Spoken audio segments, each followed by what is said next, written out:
Hey guys, Logan here with that video. Today, I got something pretty cool to show you. This is my very first life-size Crazy Crate prop. This is Little Daisy and the Maestro. These two were made back in 2020, and they were another in-box kind of alternate prop. So like if they needed a filler, they would just throw these in, which again, was really annoying since they did the exact same thing to Miss Mercy, and both of them are incredibly creepy props.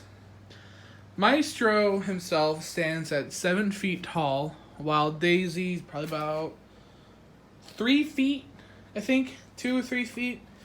Size of a small child and size of like a giant creepy man.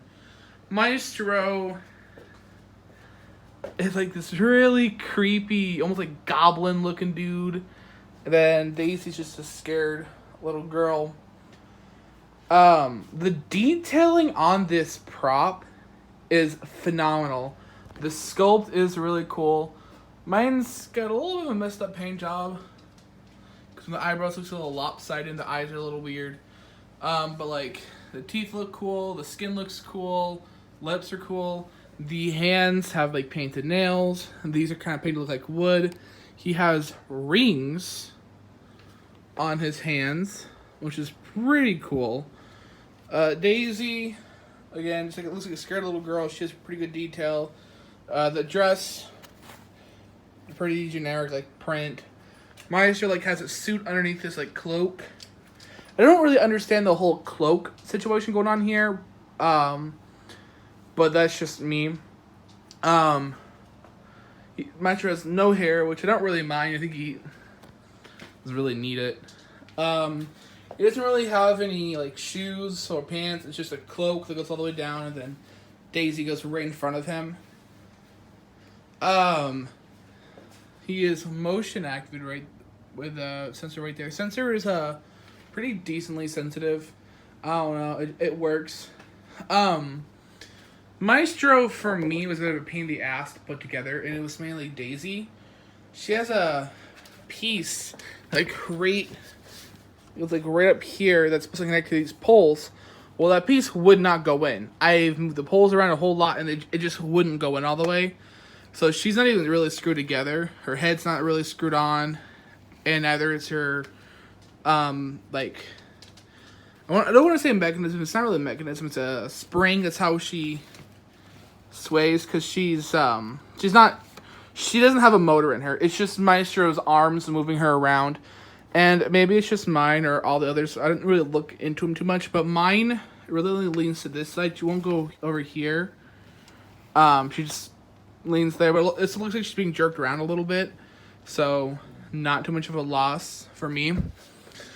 One thing I really like about Maestro and Little Daisy is Little Daisy isn't like screaming obnoxiously and making a bunch of obnoxious noise. I think he only has one phrase where she makes any noise. She's like whimpering and whining, like she's really scared.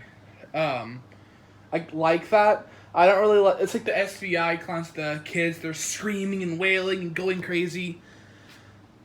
That's just really annoying, and it drowns out the props audio. And speaking of audio, oh my god, this thing's audio quality. Oh man, like, I was not expecting to get the audio quality from this guy until I got him, and oh my god, it's amazing. The audio quality in this thing, oh yeah. it's incredible.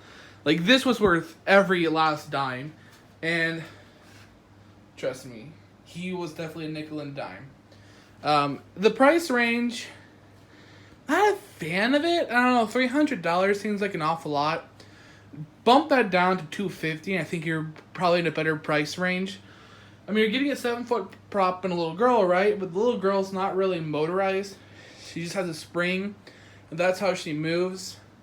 And Maestro's mechanism itself is pretty simple. And actually, Maestro himself, it's just his arms move or his mouth moves. It's not like his head, it doesn't really do anything else. And Daisy just sways from a spring.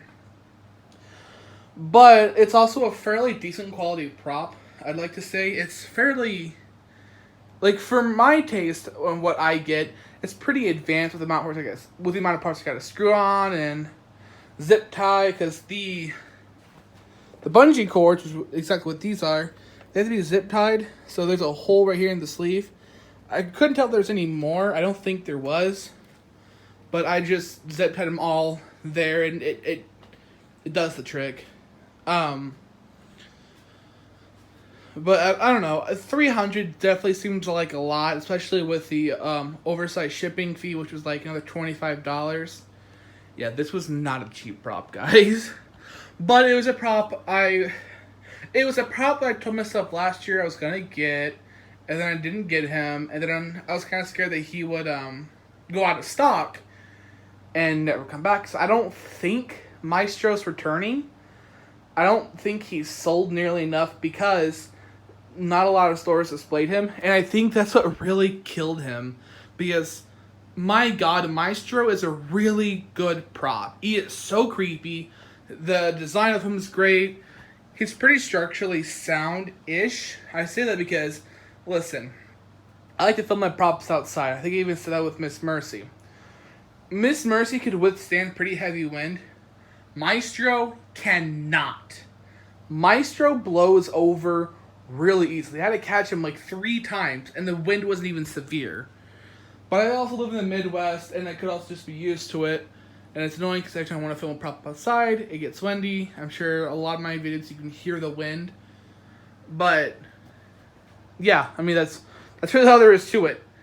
This is probably one of my favorite props in my collection right now, next to Mercy and Hugs.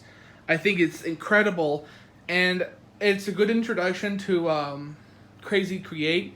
The setup for me was a pain in the ass. For one, he's 7 feet tall, so he's pretty big.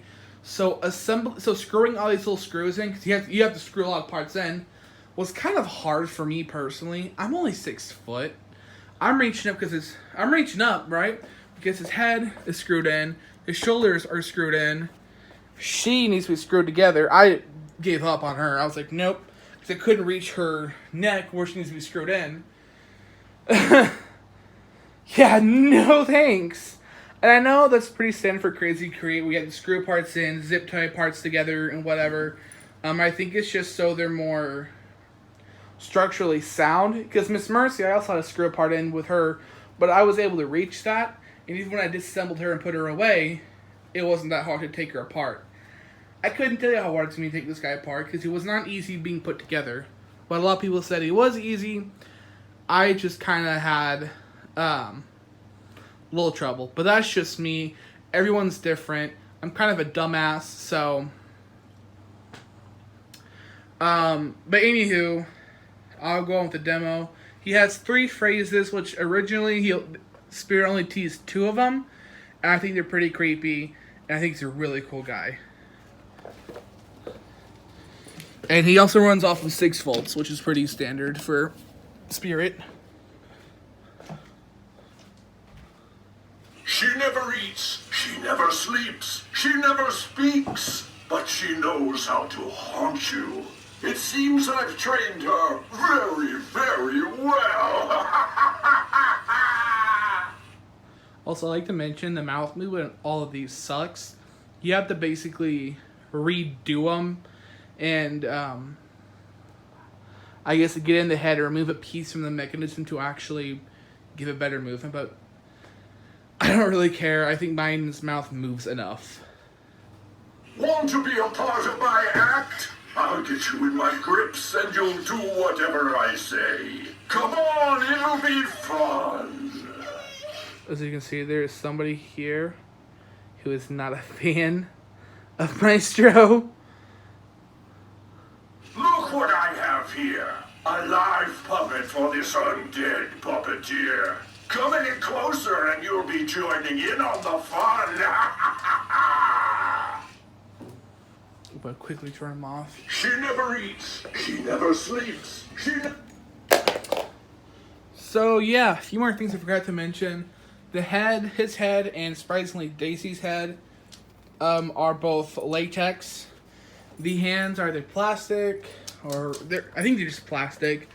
Which they paint them in a way where they really look similar to the latex, and that doesn't really happen that often.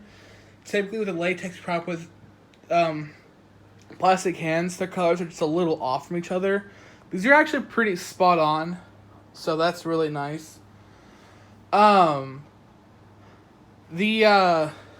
like pieces where he's controlling Daisy, they light up blue, which is really cool. So it shines down on her, so you can still see her. Eyes light up red.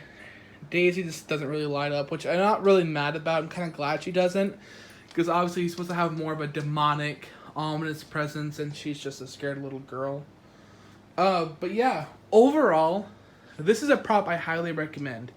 Now, if you're really, really new or really, really young and don't have a lot of experience with animatronics, you will probably have a little trouble with Crazy Create. I know, like, the Nightcrawler, I've heard Nightcrawler is a nightmare to put up. This one apparently is really simple, but again, I had a lot of trouble with it. But that's just me. Everyone has different experiences with these props, and it doesn't take away from the fact this is a really cool and honestly just incredible prop. He's so creepy. He's so ominous. He's a really good presence, and man, he's gonna fit right in with Grimm Brothers Entertainment. But this is a prop I really recommend. This is a must-have. A lot of people wouldn't think of this, but he's really good for carnival theme because, you know, puppeteers and stuff. There's a thing with old carnivals. I really couldn't think of another theme for him, honestly. That's all I can really think of. But, yeah. Let me know down below. What do you think about this guy? Of course, if you have any questions for me, do comment down below and I'll answer to the best of my ability. And, yeah. I'll see you all in the next one. Bye, guys.